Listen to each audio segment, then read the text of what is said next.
आहे की पंढरपूरमध्ये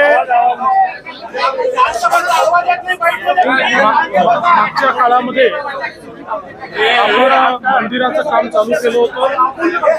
आज मी ते जाऊन बघितलेलं आहे। अतिशय समाधानकारक काम चाललेलं आहे। खूप चांगल्या पद्धतीने रेस्टोरेशन झालेलं आहे। जुनं स्वरूप आपण बऱ्यापैकी रिस्टोर केलंय। त्यातलं जास्तीत जास्त काम आषाढीच्या आधी आपण पूर्ण करू शकू असं वाटतंय। काही काम मात्र आषाढी नंतर देखील होईल। याच्या व्यतिरिक्त कॉरिडॉरचं काम जे आपल्याला करायचं आहे त्याचा एक ब्रॉड आराखडा आपण तयार केलेला आहे।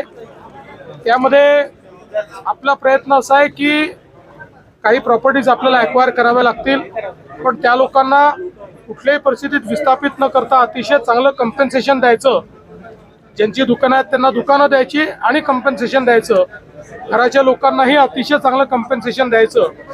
मी असं म्हणेन की आत्तापर्यंत कुठल्याही प्रोजेक्टमध्ये मिळालं नाही असं कम्पेन्सेशन या ठिकाणी आम्ही देणार आहोत आणि लोकांना विश्वासात घेऊन हे करणार आहोत।